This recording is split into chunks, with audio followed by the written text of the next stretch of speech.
September 30th, 1888. London. A torn piece of apron lies in a doorway on Goulston Street, still dark, still wet.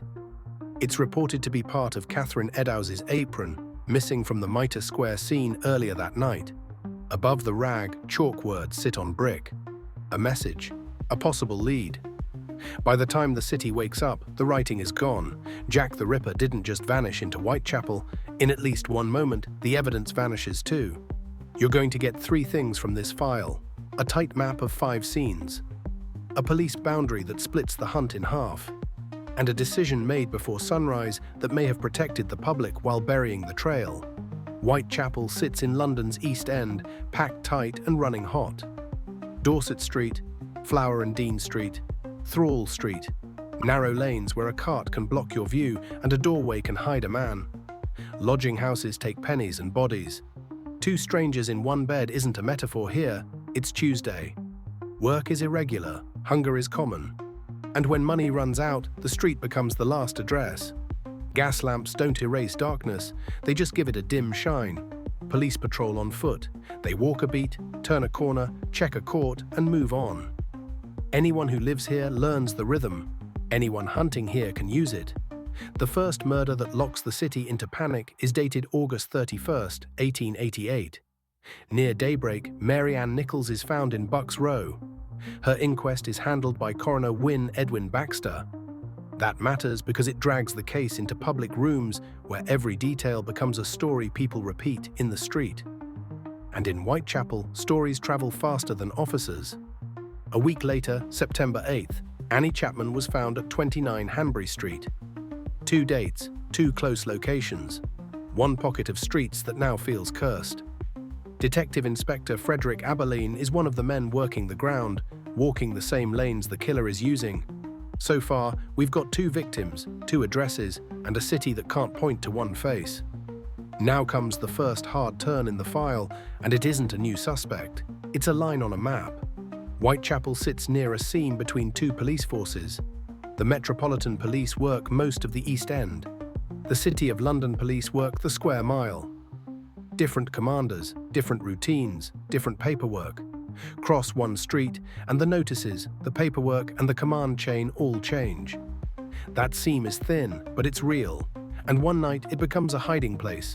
September 30th, 1888 hits like a double punch. Later it gets called the double event. First, a woman is found in Dutfield's yard off Berner Street. The name is Elizabeth Stride. Some historians debate whether her injuries match the same hand. Fear doesn't debate it. Fear treats it as the same shadow.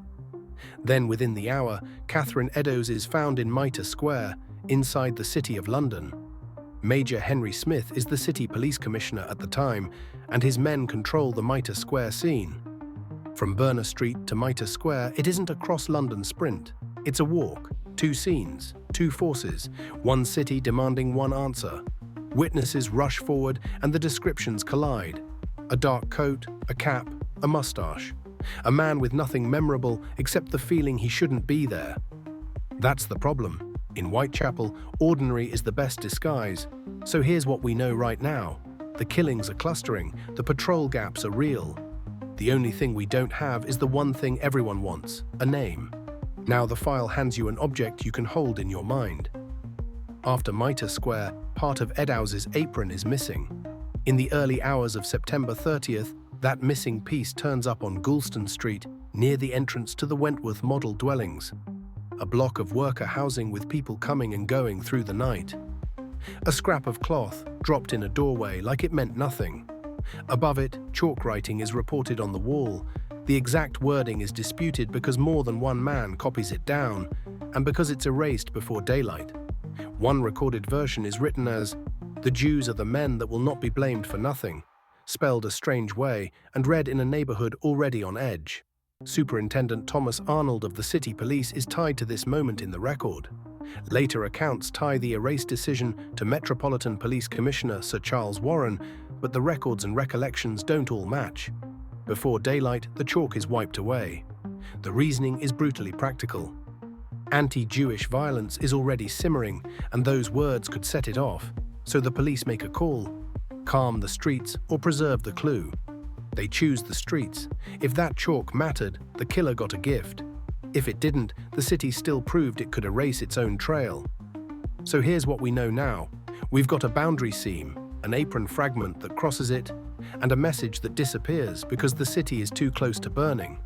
If you want to understand why that erased decision felt urgent, look at what was already happening in the days before. Whitechapel starts hunting for a villain it can point at. A nickname spreads, Leather Apron. Police arrest a local man, John Pizer, after the rumors sharpen into accusations. Then he's released, cleared. That's not a side plot, that's the atmosphere. London wants a body to blame, and if it can't find the killer, it will settle for a neighbor. That's why chalk on a wall wasn't just chalk, it was a fuse. Now the case gets hijacked by noise. Letters arrive claiming to be from the killer. The Dear Boss letter is famous because it gives the press a name that sticks. The saucy Jackie postcard follows. Researchers still debate which, if any, are authentic. Some may be hoaxes, some may be genuine. None of them give the police a name. The city starts chasing handwriting instead of footsteps. Newspapers print their own theories like they're warrants. Stations fill with handwritten tips. Ink on cheap paper, stacks growing faster than anyone can read. George Lusk, tied to the Whitechapel Vigilance Committee, receives a letter later reported as the From Hell letter. It comes with a claim of a kidney piece. Many treat it as suspicious and possibly a hoax. The damage is the same either way. It turns the killer into a character, and a character is easier to sell than a route on a map. But the route is still there. Every crime scene sits close enough to walk, close enough for a local to move without looking hurried, close to main roads but tucked beside courts and passages where a turn can erase you. Then November hits and the file gets darker. On November 9, 1888, Mary Jane Kelly was killed indoors at 13 Miller's Court off Dorset Street. Away from open street corners, away from quick discovery, a door you can shut, a court the street can't see. To many investigators then and now, it feels like escalation, or confidence, or desperation. In this case, even the feelings have to be labeled carefully because the evidence is old and the story is loud. So here's what we know at this point. 5 scenes sit on a tight cluster. The killer keeps using time gaps, and the one moment that could have pinned down intent in chalk was erased. Now the paper trail tries to do what the streets cannot. On November 10, 1888, Dr. Thomas Bond wrote a report for senior police leadership, tied to Assistant Commissioner Robert Anderson. It's an attempt to describe one attacker from wounds and pattern because there's no modern forensic net to catch a stranger. Bond tries to pull one man from 5 scenes, but even the records can't agree on which scenes belong to the same hand. This is what the investigation keeps doing. It replaces missing science with more paper, more interviews, more lists of men who seem off. That's the dangerous part of an unsolved case. It creates room, and room gets filled. So let's return to the clue that doesn't need a theory to matter. Geography. Put Bucks Row, Hanbury Street, Berners Street, Mitre Square, Goulston Street, and Miller's Court into one mental map. You don't need a badge to notice the shape. It's tight, it's walkable, it's familiar terrain. That doesn't prove the killer lived there, but it does make local knowledge the simplest explanation for how he kept slipping through. He didn't need magic, he needed camouflage. A clean collar, a steady walk, no rushing, and he needed chaos, the kind that makes police scrub a wall to prevent riots while a murderer stays free. That's why this file still feels alive, not because it's romantic, not because it's clever, because it shows how a city can help a killer without meaning to. So what do you think? Was he a local face who vanished into familiar alleys, or a worker who slipped in and out unnoticed? Share your theory in the comments and tell me which detail convinced you. The boundary seam, the erased chalk, or the tight map of streets. Subscribe to Forbidden Origins so you don't miss the next file when it arrives. Next time, we cross the ocean to Los Angeles, and the trail we follow refuses to stay silent.